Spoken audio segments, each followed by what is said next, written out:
के कॉलेज और यूनिवर्सिटी में पढ़ाई केवल आपकी मेहनत और काबिलियत के दम पर होगी या फिर छात्रों को हर वक्त शिकायतों और निगरानी के डर के साए में रहना होगा?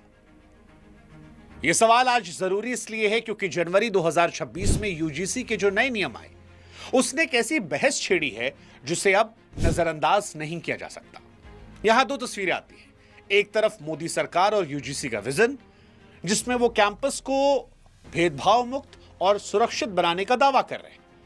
वो ये लॉजिक दे रहे हैं कि हर छात्र को सम्मान के साथ पढ़ने का हक है और इसके लिए सख्त नियम जरूरी, क्योंकि समाज की कड़वी सच्चाई है, कई बार पीड़ित सामाजिक दबाव में शिकायत करने से डर जाते हैं। लेकिन इस डर को दूर करने के लिए जो उन्होंने नियम कानून बनाए, उसको लेकर एक दूसरा वर्ग है जो डर रहा है और वो ये सवाल पूछ रहा है कि क्या मोदी जी सवर्ण होना उनके अस्तित्व के लिए अपराध मान लिया गया है?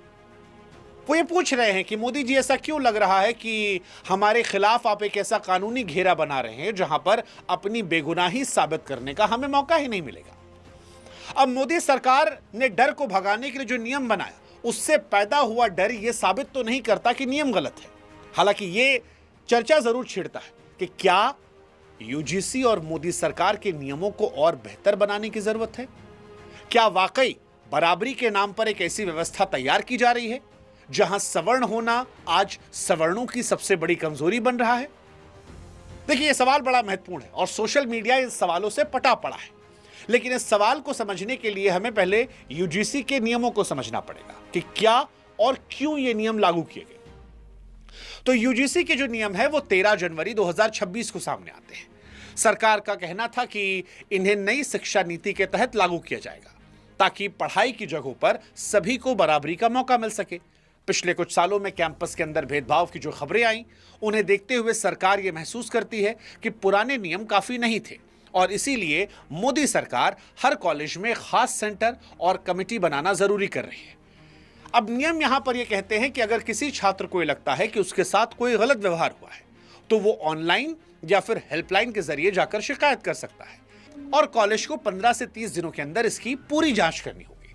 कुल मिलाकर कहें तो सरकार की नीयत यहां पर स्पष्ट तौर पर यह दिखती है कि एक ऐसा सिस्टम बनाया जाए जहां पर पिछड़े छात्रों को असुरक्षा महसूस ना हो। लेकिन उनके पिछड़े छात्रों को लेकर जो उनकी नीयत है, इसी की आड़ में सामान्य वर्ग जो है वो अपने लिए गहरी चिंता जाहिर कर रहा है। इस पूरे विवाद में सबसे बड़ी वजह वो बदलाव है जिससे पुराने नियमों की तुलना में काफी बदला गया है। साल 2012 के पुराने नियमों में एक प्रावधान था कि अगर कोई व्यक्ति जानबूझकर किसी पर भेदभाव का झूठा आरोप लगाता है तो शिकायत करने वाले को भी सजा दी जाएगी।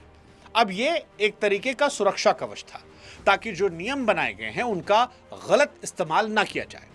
लेकिन सवर्णों का जो डर है वो इसी बात को लेकर है क्योंकि 2026 के नए नियमों में इस सुरक्षा कवच को हटा दिया गया है। जानकारों का यह कहना है कि सरकार ने शायद ऐसा इसलिए किया ताकि असली पीड़ित रिपोर्ट करने से ना डरे, क्योंकि कई बार सजा के डर से लोग सच भी नहीं बोल पाते। लेकिन सवर्ण छात्र जो हैं वो यही डर रहे हैं। उनका डर यह है कि जब शिकायत करने वाले को पता है कि अगर उसका झूठ भी पकड़ा गया तो भी उसका कुछ नहीं बिगड़ेगा, तो फिर क्या यहां से सवर्णों के खिलाफ इसे हथियार के तौर पर इस्तेमाल नहीं किया जाएगा? क्या कई मामलों में इसका इस्तेमाल उन्हें डराने फंसाने के लिए नहीं किया जाएगा? और यह डर इसलिए भी बड़ा है क्योंकि जब किसी कानून में कोई चेक करने वाला रास्ता नहीं होता तो उसके गलत इस्तेमाल की संभावना हमेशा बनी रहती है। और इसीलिए सवर्ण कह रहे हैं कि क्या सवर्ण होना ही आज के दौर में सबसे बड़ा अपराध हो चुका है।